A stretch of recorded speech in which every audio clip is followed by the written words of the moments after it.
दिल्ली के शाही ईदगाह पर प्रदर्शन का मैसेज वायरल होने के बाद जुटी भीड़ के बाद एक्शन में आई पुलिस। बयान जारी करके कहा कि अगर लोग जुटे तो कार्रवाई होगी। पुलिस ने लोगों को सूचित करते हुए कहा है कि सदर बाजार इलाके में किसी भी तरह की रैली या प्रदर्शन की परमिशन नहीं है, ना कोई जुलूस निकाला जाएगा। शाही ईदगाह के पास रानी लक्ष्मीबाई की मूर्ति लगाने के मामले में मैसेज हुआ था वायरल। एहतियातन भारी पुलिस बल तैनात किया गया। शिमला के संजौली मस्जिद विवाद के मामले में आज शांति मार्च निकालेंगे वामपंथी और दूसरे संगठन। अलग अलग क्षेत्र के लोग होंगे शामिल। बंगाल में बिहारी छात्रों की पिटाई का वीडियो वायरल होने के बाद बिहार पुलिस एक्शन में। बिहार के मुख्य सचिव और डीजीपी ने बंगाल के डीजीपी से बात की। बिहार के एडीजी लॉ एंड ऑर्डर ने बंगाल के एडीजी लॉ एंड ऑर्डर को लिखी चिट्ठी। पिटाई के वायरल हो रहे वीडियो पर बंगाल पुलिस की तरफ की गई कार्रवाई की जानकारी मांगी। बंगाल में बिहारी छात्रों की पिटाई के मामले को चिराग पासवान ने बताया निंदनीय। बोले कि क्या अब भी विपक्षी दल के नेता चुप्पी साधे रहेंगे। छात्रों से मारपीट की घटना पर गिरिराज सिंह भड़के। कहा कि रोहिंग्याओं के लिए रेड कारपेट बिछाने वाली सरकार में बच्चों के साथ मारपीट क्यों। केंद्रीय अर्धसैनिक बल की परीक्षा देने गए बिहार के छात्रों के साथ बंगाल के सिलीगुड़ी में बदसलूकी, गाली गलौज के बाद की मारपीट। बिहार के छात्रों से मारपीट का आरोपी रजत भट्टाचार्य अरेस्ट। रजत का संबंध बंगाल पक्ष के साथ है। एमसीडी कमिश्नर अश्विनी कुमार ने आज स्थायी समिति के सदस्यों का चुनाव कराने का आदेश जारी किया है। दोपहर 1 बजे का समय दिया गया है। दिल्ली नगर निगम में छठे सदस्य के लिए स्थायी समिति का चुनाव गुरुवार को नहीं हो पाया। काफी सरगर्मी के बाद टाल दिया गया था। उपराज्यपाल विनय कुमार सक्सेना ने अंतिम समय में हस्तक्षेप करते हुए स्थायी समिति की अंतिम खाली सीट के लिए चुनाव स्थगित करने के फैसले को पलट दिया था। पूरे मामले पर मनीष सिसोदिया हमलावर बीजेपी पर दिल्ली नगर निगम में लोकतंत्र की हत्या करने का आरोप लगाया। दिल्ली विधानसभा में मुख्यमंत्री आतिशी साबित करेंगे बहुमत। सत्र के पहले दिन अरविंद केजरीवाल ने कई मुद्दों पर रखी अपनी बात। दिल्ली विश्वविद्यालय छात्र संघ चुनाव के लिए आज वोटिंग। शाम को 5 बजे तक वोट डाले जाएंगे। गृह मंत्री अमित शाह आज हरियाणा में 2 रैलियों को करेंगे संबोधित। अंबाला के बराड़ा में दोपहर 12 बजे और दोपहर 3 बजे लाडवा में करेंगे जनसभा। जम्मू के कठुआ में आज बीजेपी के राष्ट्रीय अध्यक्ष जेपी नड्डा की रैली। दोपहर करीब 1 बजे जनसभा को करेंगे संबोधित। जम्मू कश्मीर में आज राहुल गांधी की 2 चुनावी रैली। सांबा और जम्मू में करेंगे चुनाव प्रचार। कुमारी शैलजा आज सिरसा में पार्टी उम्मीदवारों के लिए करेंगे चुनाव प्रचार। अलग अलग इलाकों में होंगी जनसभा। जम्मू कश्मीर की रैली से सीएम योगी आदित्यनाथ का बड़ा बयान। कहा कि बीजेपी सत्ता में आई तो पीओके भारत का हिस्सा होगा। सीएम योगी बोले जम्मू कश्मीर में चुनाव से पाकिस्तान में खलबली। भिखारी पाकिस्तान खुद को संभाल नहीं पा रहा। तीसरे चरण के चुनाव के लिए जम्मू कश्मीर के रामगढ़ में सीएम योगी ने कहा कि कांग्रेस फिर से अलगाववाद को बढ़ावा देना चाहती है। सीएम योगी ने कहा कि पीएम ने अपने नेतृत्व में आतंकवाद को आखिरी सांस गिनते हुए देखा। जम्मू कश्मीर से पत्थरबाज गायब हो गए। कठुआ की रैली में बोले अमित शाह कांग्रेस और नेशनल कॉन्फ्रेंस की 3 पीढ़ियों ने लोकतंत्र को कुचला, कभी वापस नहीं ला पाएंगे आर्टिकल 370। करनाल में राहुल गांधी के साथ एक मंच पर दिखे भूपेंद्र हुड्डा, कुमारी शैलजा। राहुल ने फिर उठाया बेरोजगारी का मुद्दा। कहा बीजेपी ने रोजगार के सारे दरवाजे बंद कर दिए। राहुल गांधी के आने से कार्यकर्ताओं में उत्साह बढ़ा है। कुमारी शैलजा का बयान। राहुल के हरियाणा दौरे पर सीएम नायब सैनी का हमला। कहा कि कांग्रेस आई तो हरियाणा को भ्रष्टाचार के दलदल में फेंक देगी। चरखी दादरी में आप सांसद संजय सिंह ने किया प्रचार। कहा कि हरियाणा का जो रिजल्ट आएगा उसमें सत्ता की चाबी केजरीवाल के हाथ में। पीएम ने नमो ऐप के जरिए हरियाणा कार्यकर्ताओं से किया संवाद। बोले जो मतदान केंद्र जीतता है वो चुनाव जीतता है। कांग्रेस नेता भूपेश बघेल का तंज हरियाणा में चुनाव है और मनोहर लाल खट्टर गायब है। हरियाणा चुनाव के प्रचार में उतरे एमपी के सीएम मोहन यादव। कहा कि बीजेपी की एक बार फिर बनेगी सरकार।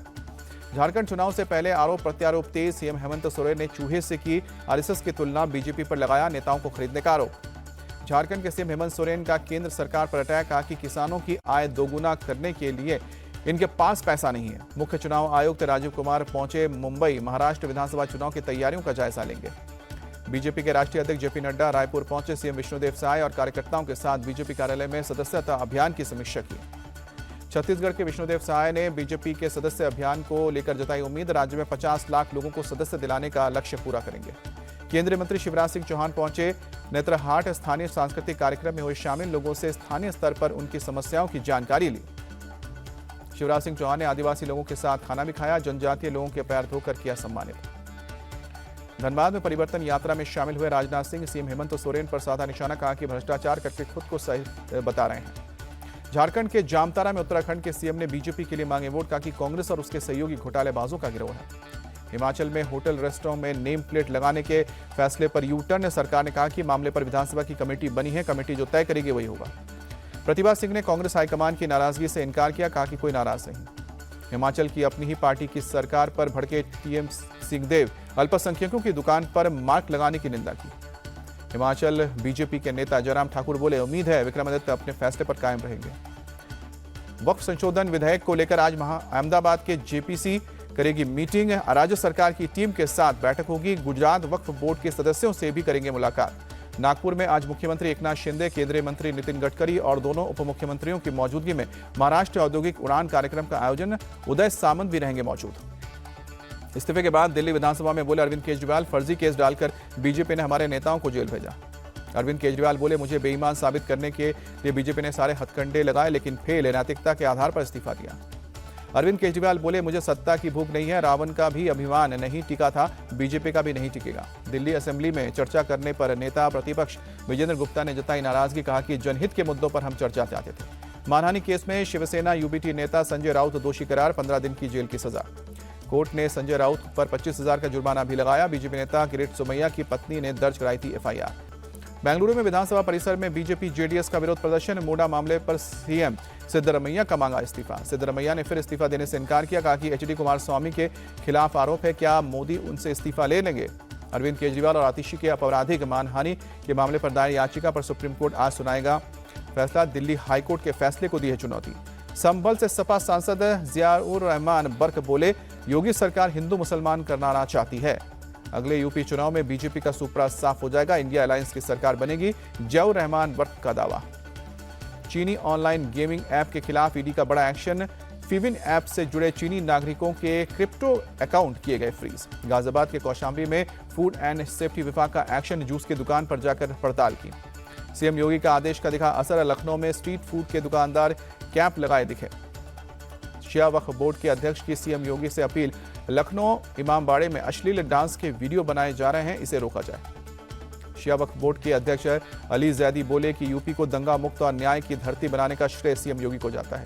यूपी के हाथरस में नरकंकाल की तलाश। 30 साल पहले हुई हत्या को लेकर पुलिस की टीम कर रही है एक घर में खुदाई। 30 साल से दफन लाश की खोज। मृतक की बेटी की पहली पर हो रही है ये खुदाई। बेटे ने अपनी ही मां और 2 भाइयों पर लगाया हत्या का आरोप है। बेटे ने कहा था कि हत्या कर शव को घर में ही दफनाया था। अतीक अहमद के भाई अशरफ के साले जैद मास्टर पर पुलिस ने 25,000 का इनाम घोषित किया। जैद पर रंगदारी, धमकी सहित वक्फ बोर्ड की जमीन बेचने का आरोप। यूपी में एनकाउंटर पर सांसद अफजाल अंसारी का बयान, कहा कि अगर अपराधी सही हो और एनकाउंटर सही हो तो अपराधी किसी जाति धर्म का समर्थन नहीं। अफजल अंसारी ने एनकाउंटर पर सवाल उठाते हुए कहा कि गोली मारने से अपराध खत्म नहीं होगा, समस्या का समाधान करना होगा। महाराष्ट्र की बीड पुलिस ने एक अपराधी को वृंदावन से किया गिरफ्तार। शख्स पर 300 करोड़ रुपए गबन का आरोप महाराष्ट्र पुलिस ने कोर्ट में पेश कर बीड लगाई थी। नागपुर में रामझूला ब्रिज पर हिट एंड रन का मामला आया सामने। आरोपी रितिका मालू की जमानत याचिका खारिज, सीआईडी ने किया अरेस्ट। यूपी के चंदौली में बुलडोजर एक्शन। सैयद रजा इलाके में पीडब्ल्यूडी की जमीन से अतिक्रमण को हटाया गया। एसडीएम हर्षिका सिंह ने अवैध कब्जा करने वालों को चेताया, कहा कि सरकार की जमीन पर हुए अतिक्रमण के खिलाफ अभियान चलता रहेगा। उन्नाव में एंटी करप्शन टीम का एक्शन। इंस्पेक्टर हीरा सिंह को 50,000 रिश्वत लेते रंगे हाथ पकड़ा। यूट्यूबर एलवेश यादव और सिंगर फजील पुरिया के खिलाफ ईडी का एक्शन। यूपी और हरियाणा में कई जगहों पर प्रॉपर्टी अटैच की। राजस्थान के हवा महल से बीजेपी विधायक बाल मुकुंदाचार्य का एक्शन, दुकानों पर मारा छापा। विधायक बाल मुकुंदाचार्य बोले, पैसे लेकर इन दुकानों पर फर्जी आधार और पैन कार्ड बनाए जा रहे हैं, बाहरी लोग वोटिंग कर रहे थे। बाल मुकुंदाचार्य के एक्शन पर बोले कांग्रेस नेता प्रताप सिंह खरचेवास, बीजेपी वाले हिंदू मुसलमान करा रहे हैं।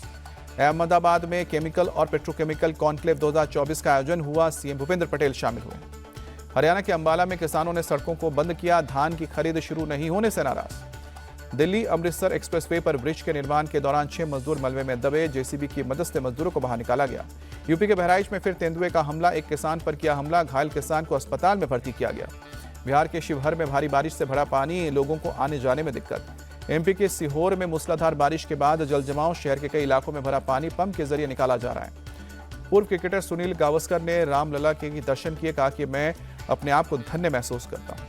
अयोध्या में इस बार भव्य होगा दीपोत्सव। दीपों की संख्या भी बढ़ाई जाएगी। प्राण प्रतिष्ठा के बाद पहली बार मनाया जा रहा है दीपोत्सव, अयोध्या के कमिश्नर गौरव दयाल ने जानकारी दी।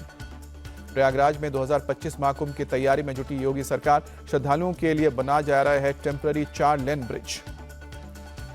कोलकाता में लोगों का ट्राम डिपो के सामने प्रदर्शन। हेरिटेज बचाओ, ट्राम बचाओ का बैनर लेकर लोग सड़कों पर उतरे।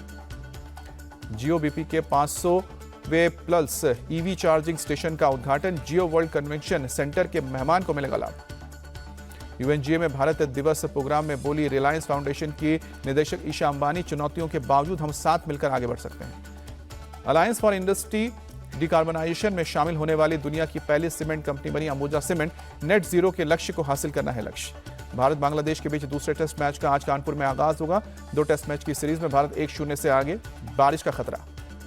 ग्रीन पार्क स्टेडियम के पिच क्यूरेटर शिव कुमार ने किया पिच का खुलासा, कहा कि पहले 2 दिन में मिलेगी बल्लेबाजों को मदद, आखिरी 3 दिन स्पिनर्स के। भारतीय टीम के बैटिंग कोच अभिषेक नायर ने दूसरे टेस्ट से पहले की प्रेस कॉन्फ्रेंस, कहा कि मैच जीतकर सीरीज करेंगे क्लीन स्वीप।